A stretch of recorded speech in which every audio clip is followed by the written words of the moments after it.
Hello my lovely people, welcome back to my channel Karthikites. నేను మీ కార్తిక. అందరు ఎలా ఉన్నారు? Today is day 3 of my Thailand trip and ఈ రోజు నేను చియాంగ్ రాయ్ నుండి చియాంగ్ మైకి వెళ్తున్నాను అనమాట. మార్నింగ్ బ్రేక్ఫాస్ట్ చేసేసాను. This is day 3 in Thailand. We are in the Chiang Rai.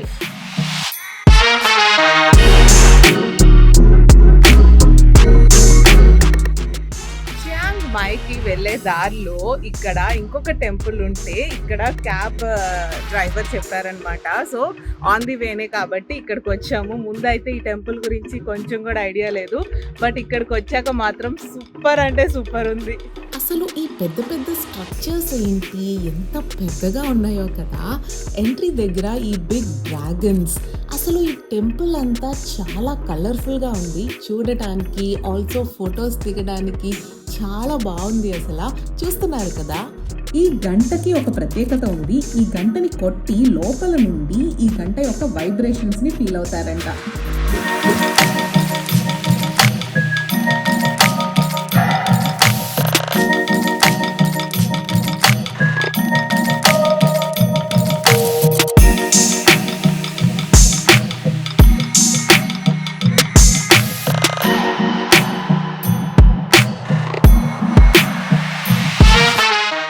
Temple పేరు ఇక్కడ స్క్రీన్ మీద మెన్షన్ చేస్తాను నేను. నిజంగానే ఈ టెంపుల్ ఒక హిడెన్ జెమ్ అని చెప్పొచ్చు. ముందైతే ఈ టెంపుల్ గురించి నాకు కొంచెం కూడా ఐడియా లేదు, కానీ ఇక్కడికి వచ్చి చూశాక మాత్రం జస్ట్ వావ్ అని చెప్తాను. చియాంగ్ రాయ్కి ఒక 60 కిలోమీటర్స్ దూరంలో ఉంటుంది. మీరు కనుక చియాంగ్ రాయ్ నుండి చియాంగ్ మైకి ఆన్ ద రోడ్ వెళ్తున్నట్లయితే ఈ టెంపుల్ ఆన్ ది వేలో వస్తుంది, చూసుకొని వెళ్ళొచ్చు.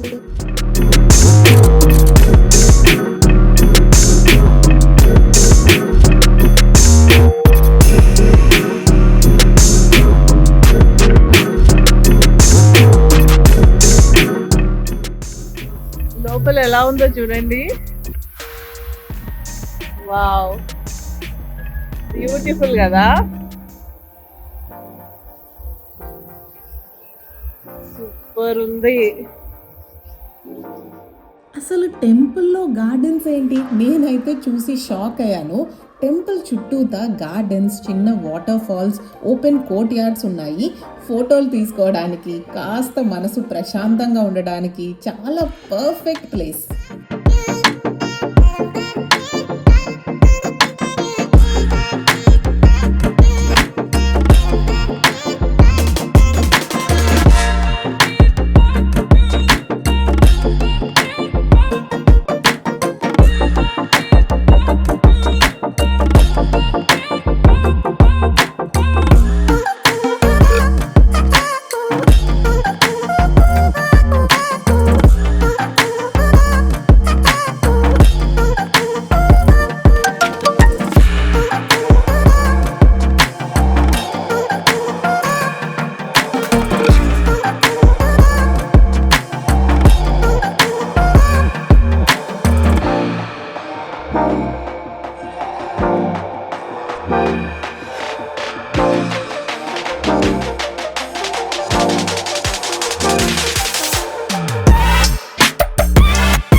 లోపల బుద్ధుని విగ్రహం అండ్ టెంపుల్ లోపల అన్నమాట ఇదంతా.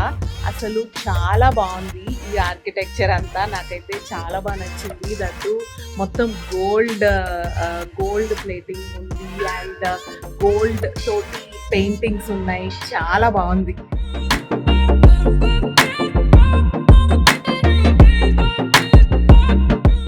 మేము వెళ్ళిన రోజు టెంపుల్లో ఒక ఫెస్టివల్ కూడా జరుగుతుంది. థాయిలాండ్ ట్రెడిషనల్ డాన్సర్స్ని పర్ఫామ్ చేశారు.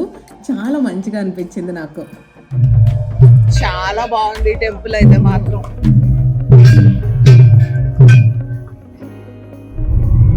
Chiang Mai almost reached Vietnam.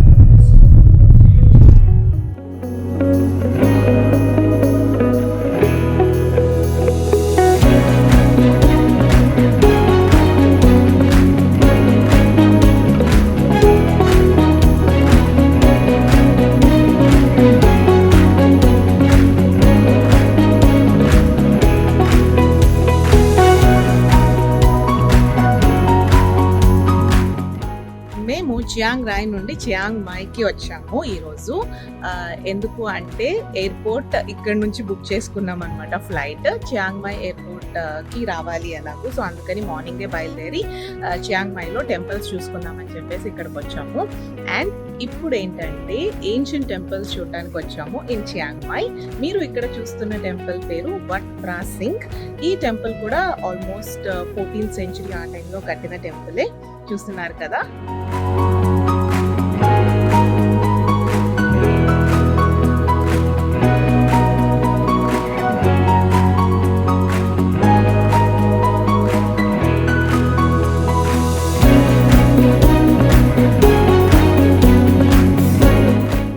ఇక్కడ టెంపుల్ యాక్చువల్గా పెద్దదే, చిన్న టెంపుల్ అయితే కాదు.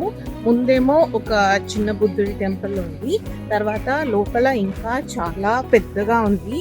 చూస్తున్నారు కదా. సో యా, చాలా పెద్ద టెంపులే ఇక్కడ.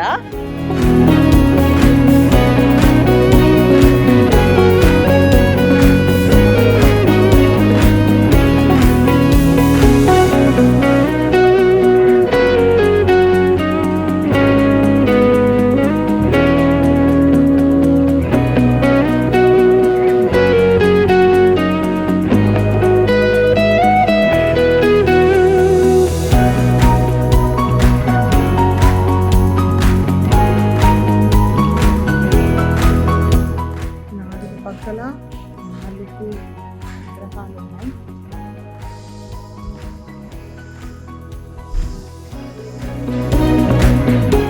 వెనక పక్క బుద్ధుడు.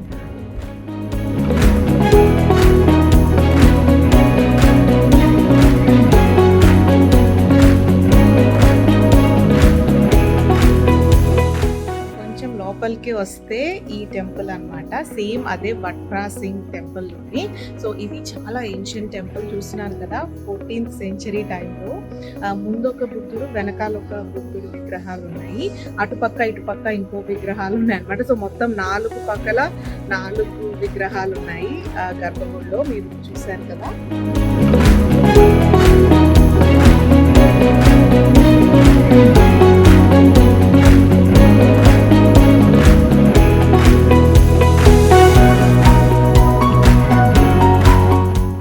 టెంపుల్లో చాలా రకాల స్తూపాస్ అండ్ పగోడాస్ ఉంటాయి.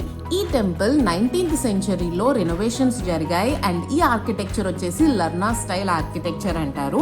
ఈ టెంపుల్లో మెయిన్ హైలైట్ వచ్చేసి ఈ గోల్డెన్ పిల్లర్. చాలా బాగుంది. దగ్గర నుంచి చూస్తే మాత్రం వావ్ అనకుండా ఉండలేరు. నిజంగా ఈ టెంపుల్ మొత్తం చూడాలంటే more than 1 hour, at least 2 hours అయినా పెట్టుకోవాలి. వట్ ప్రా సింగ్ టెంపుల్ బాగుంది. చాలా పెద్దదన్నమాట. అంటే లోపల కూడా ఇంకొక 4-5 టెంపుల్స్ ఉన్నాయి. బయట ఉన్నది కొత్త టెంపుల్ అనుకుంటా, లోపల అంతానేమో ఓల్డ్ ఏన్షియంట్ టెంపుల్స్ ఉన్నాయి.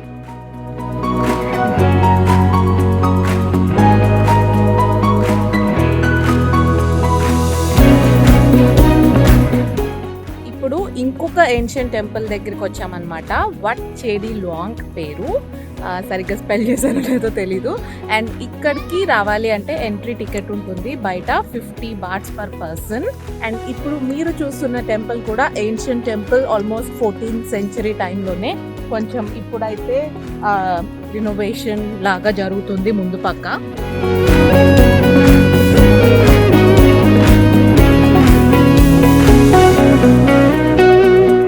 టెంపుల్ యొక్క మెయిన్ ఎంట్రన్స్ అన్నమాట. ఇప్పుడైతే ఎంట్రీ లేదు, బట్ మీరు చూడొచ్చు ఇక్కడ ఇవన్నీ అరేంజ్ చేసి. అండ్ ఇక్కడ కనిపిస్తున్న బుద్ధుని విగ్రహం మెయిన్ విగ్రహం. యాక్చువల్గా ఏంటంటే ఈ టోటల్ టెంపుల్ కాంప్లెక్స్ లో 4 పక్కల 4 బుద్ధుని విగ్రహాలు ఉన్నాయి. ఇటైతే మెయిన్ ఎంట్రన్స్ అన్నమాట. ఇక్కడ ఇంత పెద్దగా కనిపించే దీన్ని చేడి అంటారు. ఈ టెంపుల్లో చాలా మ్యాసివ్ చేడి ఉంటుంది. 16వ శతాబ్దంలో భూకంపం వచ్చినప్పుడు కొంచెం పాడైంది. ఇంకొక టెంపుల్ అన్నమాట పక్కనే ఉంటుంది, కాకపోతే only men allowed inside. So మాకు ఎంట్రన్స్ లేదు. నెక్స్ట్ అయితే సిల్వర్ టెంపుల్ కి వచ్చేసాం.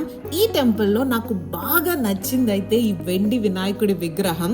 చాలా బాగుంది కదా. ఈ టెంపుల్ అంతా కూడాను సిల్వర్ తో కప్పబడింది. ఎక్కడ చూసినా సిల్వరే ఉంటుంది. మీరు వెనకాల చూస్తున్న టెంపుల్ సిల్వర్ టెంపుల్. ఇక్కడ women not allowed, only men అన్నమాట. సో లోపలికి అయితే మా డాడీ లోపలికి వెళ్ళారు అండ్ అక్కడ అంతా వీడియో తీసి మీకు చూపిస్తారు. బట్ బయట నుంచి అయితే నేను ఇక్కడ చూపిస్తున్నాను. టికెట్ అయితే తీసుకోవాలన్నారు, ఏమో మరి నా దగ్గర అయితే టికెట్ తీసుకుంది. సో 50 బాట్స్ అన్నమాట పర్ పర్సన్. ఈ టెంపుల్ మెయిన్ గర్భగుడి లోపలికి ఆడవాళ్ళకైతే ప్రవేశం లేదు, మగవాళ్ళు మాత్రమే వెళ్తారు. కానీ అందరూ అయితే టికెట్ తీసుకోవాలి. ఆడవాళ్ళు ఈ టెంపుల్ చుట్టూతా ఆర్కిటెక్చర్ అంతా చూస్తూ ఉండొచ్చు. నాకైతే ఈ టెంపుల్ యొక్క ఆర్కిటెక్చర్ చాలా బాగా నచ్చింది. మొత్తం సిల్వర్ ప్లేటెడ్తో ఈ డీటెయిలింగ్ అంతా చూస్తుంటే నాకు నిజంగా చాలా నచ్చింది. ఇక్కడ శివుని విగ్రహం కూడా ఉంది, మొత్తం గోల్డ్ ప్లేటెడ్తో ఉంది విగ్రహం. మీరు ఎప్పుడైనా ఇన్స్టాగ్రామ్లో ఒక రీల్ చూసి ఆ ప్లేస్ చాలా బాగుంది అని అక్కడికి వెళ్ళాక అది అలా లేదా? నేనైతే ఇదే ఎక్స్పీరియన్స్ని ఫేస్ చేశాను. ఈ కెఫేని నేను ఇన్స్టాగ్రామ్ రీల్స్లో చూసి వాళ్ళు ఫిల్టర్స్ యాడ్ చేసి ఇంకా అందంగా చూపించేసరికి నేను ఇంకా ఎంత బాగుంటుందో అనుకొని ఇక్కడికి వచ్చాను. కానీ ఇక్కడికి వచ్చాక మాత్రం అస్సలు అలా లేదు. మేము వచ్చేసరికి ఈవెన్ ఇక్కడ స్మోకీ ఎఫెక్ట్ కూడా లేదు. ఈ కెఫే వచ్చేసరికి చియాంగ్ మాయ్ ఎయిర్పోర్ట్కి దగ్గరలో ఉంటుంది. సో మేము ఎయిర్పోర్ట్ వెళ్ళే ముందు ఇక్కడికి వెళ్ళొచ్చు అనేసి నా ఐటనరీలో యాడ్ చేసుకొని ఇక్కడికి వచ్చాను. కానీ చాలా డిసప్పాయింటెడ్గా అనిపించింది. బట్ ఇట్స్ ఓకే, కొంచెం సేపటికి కొంచెం రిలాక్స్ అయ్యాను. అండ్ ఆ తర్వాత ఇక్కడ ఫుడ్ బాగుండేసరికి మేము ఆర్డర్ చేసింది మంచిగా సాటిస్ఫాక్షన్గా అయితే తిన్నాను.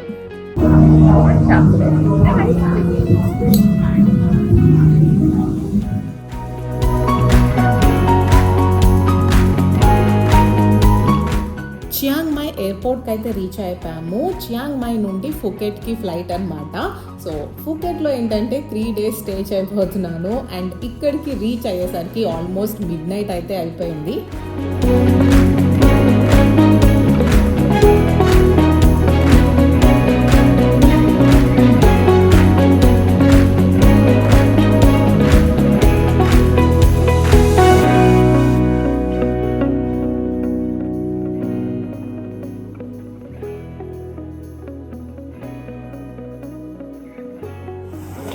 ఇదంతా hotel and this is the swimming pool.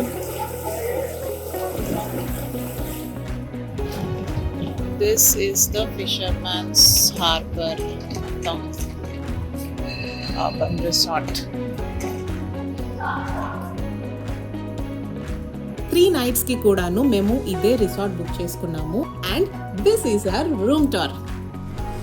ఇక్కడ ఒక పెద్ద కబోర్డ్ ఇచ్చాడు. తర్వాత